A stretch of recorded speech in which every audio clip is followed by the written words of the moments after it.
मैं राजीव गाय वाला। शाम का लगभग 5:26 अभी हो रहा है। दोनों गाय को मिल्किंग कर चुका हूँ, तीसरी गाय बाकी है। देख लीजिए आप लोग वीडियो में अच्छे से। दोनों गाय को मिल्किंग कर चुका हूँ, इधर देख लीजिए। भोजन पे बांध चुका हूँ। कभी कभी क्या होता है कि परिया का पेट खाली रह जाता है, इसके लिए इसको साथ में बांधा हुआ हूँ। अभी थोड़ा इसका पेट भरेगा फिर इसको साइड कर दूँगा, क्योंकि देखिए ज़्यादा खाने से भी नहीं होता है। एक्चुअली कितना भी घास खा लेगी उससे कुछ फ़र्क नहीं पड़ने वाला है। पेट भर के खाए वही सही है। पेट से ज़्यादा ओवर खाएगी क्योंकि बच्चा है, उसको समझ में नहीं आता है। तो आपके पास या हमारे पास कोई भी गाय भैंस का बच्चा रहे, उसको कंट्रोल से ही खिलाने चाहिए ताकि उसका शरीर भी बने, उसका प्रोग्रेस करे। समय समय पर कीड़ा का दवाई भी डालते रहें ताकि उसका शरीर सही रहे, अच्छा रहे। तो इसी में परिया को सरसों का तेल जो है ठंड के महीना में डालता हूँ, अभी गर्मी में नहीं डाल रहा हूँ फ़िलहाल। यानी लगभग 100 ग्राम जो है ना करके इसको डालता हूँ, क्योंकि हाइट इसका वेट देखा जाए तो वही 80 किलो या जो भी होगा, 90 किलो होगा या 70 किलो, इसी बीच में। क्योंकि मैंने कभी मापा नहीं हूँ। इतना बड़ी है तो 100 ग्राम इसको सही है। 5 कुंटल का रहेगा तो आधा किलो एक बार में पी सकती है। 4 कुंटल का रहेगा 400 ग्राम। सरसों का तेल ठंड के महीने में, ये नहीं गर्मी के महीने में नहीं। अगर आधा किलो मैं उसको पिलाया हूँ, जो बड़ी वाली गाय थी उसको, ये देखिए, इसको लगभग 350 से 400 ग्राम पिलाता हूँ, क्योंकि इसका वज़न जो है वही 3 कुंटल के 3.5 कुंटल के लपेट में ही है। मगर ये चीज़ जो है प्योर में है और अच्छा दूध होता है, क्योंकि इसका फैट उतना अच्छा नहीं आता है।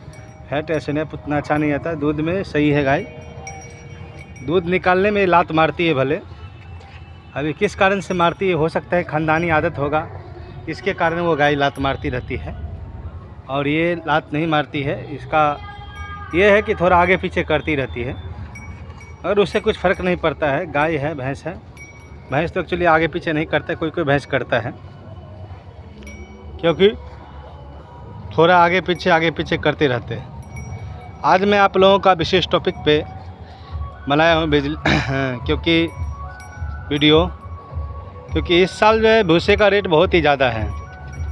जो गेहूं का भूसा हम लोग एक्चुअली खिलाते हैं बिहार में, ज़्यादा करके गेहूं का भूसा ही बहुत अच्छा मानता हूं हम लोग। तो एक्चुअली अच्छा मानने का कुछ मतलब ही नहीं है, क्योंकि मैंने सभी कुछ करके देख चुका हूं। जो गेहूं का भूसा आप थोड़ा भी खिलाएंगे तो चलेगा, और साथ में आप जैसा मान लीजिए मूली का पत्ता हो गया, उसके बाद गाजर का पत्ता हो गया, गाजर हो गया, चुकंदर हो गया, इस टाइप का चीज़ खाता है तो अच्छे क्वालिटी का दूध भी मिलता है, अच्छा दूध देती है गाय। उसके बाद तो हरा चारा मौजूद है, नहीं है तो आप मक्के का जो पेड़ है वो खिलाइए अच्छे से, जनेरा का पेड़ खिलाइए। इस तरह का जो है आप खिलाइए, मतलब जनेरा हरा चारा के लिए। जनेरा हम लोग बोलते हैं, जो जवार बोलते हैं, जवार टाइप, जो महाराष्ट्र में जवार बोला जाता है उसको हम लोग जनेरा बोलते हैं। उसी में से बाजरा, जवार, वो सब चीज़ बोला जाता है। बाजरा ही बोलिए, हमको उतना वो समझ में नहीं आता है बाजरा को जवार बोलता है या जवार को बाजरा बोलता है, क्योंकि यहाँ पर में ज़्यादा करके वही उगाई होता है। हम लोग का जन्म से पहले ही जनेरा का उगाई होता है, उसको कोहबा बोला जाता है। वाइट वाइट दाना होता है, साबुत दाने के जैसा गोल गोल रहता है, मगर छोटा छोटा बीज होता है। तब उसको जवार बोलिए या बाजरा, वो मुझे मालूम नहीं है। तो जो सफ़ेद वाला होता है उसका पेड़ जो है ना बहुत एकदम हरा हरा होगा और अच्छा होता है। जो लाल वाला होता है उसका थोड़ा टाइट होता है बीज, पेड़ भी उसका टाइट होता है। जब काटेंगे, हाँ छोटा छोटा हुआ उसी टाइम काट के खिला दीजिए तो बहुत ही अच्छा है। बड़ा हो जाने के बाद पूरा पक जाता है, उसका पेड़ लगेगा पूरा पका पका, मतलब यानी कि काटेंगे तो पूरा हार्ड रहता है, फिर गाय के खाने में दिक्कत होगा। और जो वो रहता है उस वाला क्या नाम है, सफ़ेद वाला जो होता है, वो पक जाने के बाद भी उसका जो डांट होता है ज़्यादा पकता नहीं है। वो एक्चुअली बरसात के टाइम में ज़्यादा करके वो होता है। इस मौसम में जो लाल वाला होता है वही सही रहता है। आज का जो मेरा टॉपिक है कि भूसा बहुत महंगा हो चुका है। यानी हमारे यहाँ पे 8.5 से 9 रुपये किलो इस वक्त है।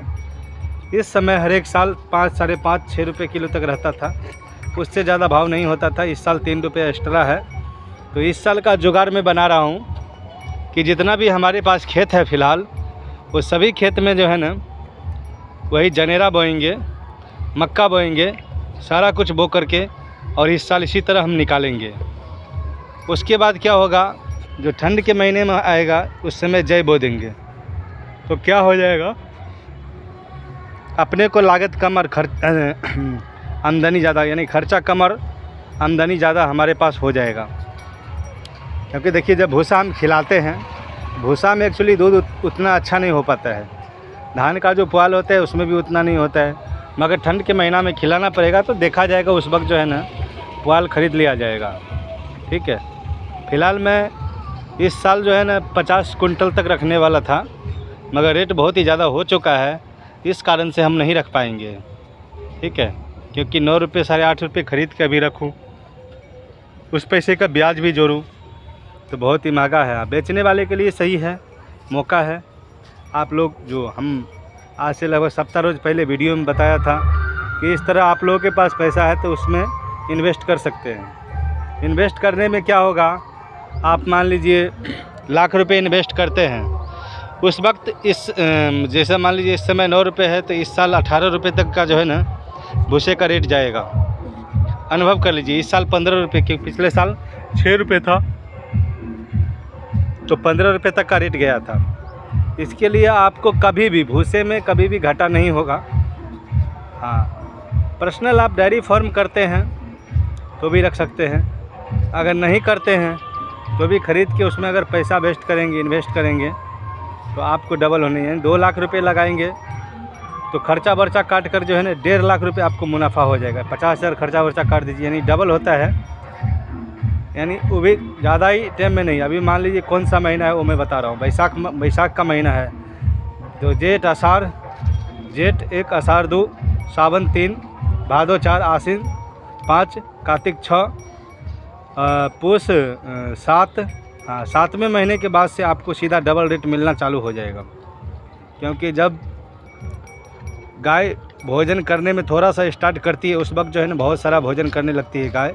क्योंकि आप लोग रखते होंगे तो जानते होंगे, गाय हो या भैंस हो, उसका भोजन सीधा जो है डबल हो जाता है उस वक्त। और उस समय जो है ना आपको भूसा जितना भी चीज़ है सभी किसान मैनेजमेंट नहीं कर पाते हैं, इस कारण से ख़रीदना पड़ता है उनको। और मजबूरी है, गाय आप रखे हैं तो आप खरीदेंगे चाहे जो भी रेट मिले।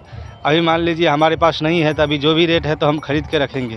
हाँ, बशर्ते ये हो सकता है कि इतना दिन चला लूँ, यानी कि मान लीजिए अभी से पूरे बरसात और आश्विन कार्तिक तक हम हरा चारा में, यानी 1 महीने के बाद से हरा चारा पे गाय को निकाल सकते हैं। उसके बाद अपने को सूखा चाहिए ही।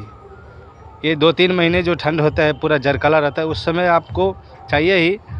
मगर उसमें आप क्या कर सकते हैं, थोड़ा सा कटौती कर सकते हैं। जैसा मान लीजिए गाय खा रही है तो उसको जो है ना आप जई का भोजन करवाइए। वो नेपियर होता है, super Napier, joint king grass, इस तरह का जो जॉइंट किंग ग्रास होता है, बोला जाता है कि ठंड में नहीं होता है, पर हमने देखा है हमारे यहाँ पर में, जो हमारे गांव के बगल में दूसरा गांव है उसमें होता है, मगर थोड़ा छोटा पेड़ होता है। उस वक्त जो है ना पौधा जो है बहुत ही छोटा होता है ठंड के कारण, मगर क्या है घास के लिए सही रहता है। तो जुगाड़ से अगर आप चलेंगे तो बचत आपकी होती रहेगी और अच्छा इनकम कर पाएंगे डेयरी फार्म के अंदर। ऐसा नहीं बोलता हूँ कि आप टूट करके आ ही जाइए इसमें, पहले अनुभव कीजिए। 1 गाय 2 गाय रख करके तो ही अच्छा रहेगा। 4 गाय रख के भी अनुभव कर सकते हैं। इसे मैं सारा बात आपको बता ही चुका हूँ। क्योंकि देखिए अगर इनकम अगर आप अच्छा से कर सकते हैं तो ही सही रहेगा।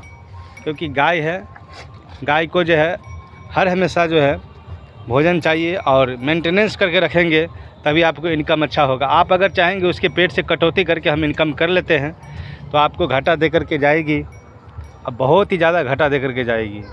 क्योंकि आप जो लगे हुए हैं आप अपना तनख्वाह भी नहीं निकाल पाएंगे और चाहेंगे ऐसा ही हो जाए। इस तरह का मेरे साथ हो चुका है। क्योंकि मैंने पहले ऐसा सोचता था कि दूध हो रहा है तो हो रहा है, अभी थोड़ा सा अंठा दूँ। थोड़ा सा अगर आप मिस्टेक कर जाएंगे आपको नुकसान बहुत ही ज़्यादा होने लगेगा। इसके लिए गाय को कभी भी पेट खाली ना रखें और अच्छे से भोजन करवाएं, अच्छे अच्छे चीज़ खिलाएं जो आपको अच्छा लगे, जिसमें आप अनुभव करते हैं कि दूध अच्छा होता है, वैसा चीज़ खिलाइए तो गाय के लिए भी फ़ायदा कारक रहेगा। ऐसा नहीं है कि कुछ भी केमिकल से आप गाय को दूध निकाल लेते हैं तो अच्छी बात नहीं है, क्योंकि केमिकल से अगर हम दूध निकालते हैं तो क्या होता है वो मैं बताता हूँ। केमिकल से उसका शरीर गल जाता है, कमज़ोर हो जाता है, आपको हड्डी पूरा दिखने लगेगा और फिर उसको जो है ना दूध अच्छे नहीं हो पाएगा। इसके लिए केमिकल से ज़्यादा करके आप दूध नहीं निकालिए गाय को, भोजन से निकालिए। भोजन आप जितना दीजिएगा तो उसको शरीर में भी भिजेगा, दूध का क्वालिटी भी मेंटेनेंस में रहेगा और अच्छा रहेगा। ऐसा नहीं बोल रहा हूँ आप कैल्शियम ही रोज़ पिलाइए, अगर आपके पास नहीं जुगाड़ बैठ रहा है तो मक्के का घट्टा खिलाइए, गेहूँ का घट्टा खिलाइए, यही सब पर्याप्त मात्रा में देते रहिए। ऐसा नहीं है कि मैं बताऊँगा आप यही चीज़ खिलाइए खास करके। हाँ, टाइम टाइम पे कैसा होता है, ठंड का जो महीना आता है तो सरसों का खल यूज करिए, ठीक है। गर्मी का अभी तीसी का खल के मैं बारे में बता रहा हूँ। तीसी का खल जो है ना ज़्यादा करके मार्केट के अंदर उपलब्ध नहीं है, क्योंकि कई कई जगह पे पहले हमारे गांव में भी होता था। तो तीसी के खल के नाम पे अच्छा खल आपको मिलेगा नहीं एक्चुअली, ठीक है, जो गर्मी आप खिलाएँगे। तो उस जगह पे जो है ना आप जौ का यूज कर सकते हैं। जौ मिलता है पर्याप्त मात्रा में, क्योंकि जौ आप देखेंगे भी ये जौ है, पर खल क्या चीज़ का बनता है वो आपको मालूम नहीं है। सरसों का खल बोलेंगे तो पर्याप्त मात्रा में मिल जाएगा, क्योंकि वो खल जो होता है हमारे यहाँ पे भी सरसों होता है और बहुत सारे, जैसा पंजाब हुआ, बहुत सारे राज्य में, गुजरात हुआ, सभी राज्य में होता है। अभी तीसी का क्या है जो बहुत ही कम उपज होता है, उस कारण से अगर मान लीजिए तीसी नहीं होता है, जहाँ पे होता होगा उस जगह पे भी तो गाय रखे होंगे, तो अभी वहाँ से खल ला करके यहाँ पर में बेचा जाएगा। तो ऐसा नहीं है कि जो सब मिलता है। तो इसके लिए तीसी का खल के नाम पे हाँ बिनौला का खल खिलाइए। बिनौला का खल, बिनौला मिलता है मार्केट के अंदर उपलब्ध है, तो इस तरह का खल आप खिला सकते हैं। बिनौला का खल ज़्यादा आपको गर्मी में भी खिला सकते हैं, पर हमारे यहाँ पे उपलब्ध नहीं है। जो बात है उपलब्ध है तो उसका रेट हाई क्वालिटी में है। बादाम का खल हो गया, उस आप 12 मास यानी 365 दिन खिला सकते हैं, क्योंकि वो ना तो गर्म करता है ना तो ठंड करता है, मीडियम रखता है। दूध इसमें बहुत ही अच्छा होता है और हाई रेट होता है उसका। मैंने रेट पता नहीं किया हूँ, किसी दिन मैं पता करूँगा तो आपको बताऊँगा कि क्या रेट एक्चुअली बादाम का खल हमारे यहाँ पे चलता है, बिनौले का खल क्या रेट है। मार्केट के अंदर उपलब्ध है, मगर रेट मैं उतना ये भी नहीं करता हूँ, ख्वाहिश भी नहीं करता हूँ कि मिल ही जाए मेरे पास। तो इस तरह जो है ना डेयरी फार्म को अच्छे से आप लोग चलाते रहिए और हमारा वीडियो को देखते रहिए, अनुभव लेते रहिए, और अनुभव में प्रैक्टिकल यानी अपने हाथ से करिएगा, तभी आपको अनुभव अच्छा मिलेगा। आप लोग देखते रहिए, लाइक करिए, जो अभी तक सब्सक्राइब नहीं किए हैं वो भी कर लीजिए। थैंक यू, बहुत बहुत धन्यवाद। मैं राजीव गाय वाला।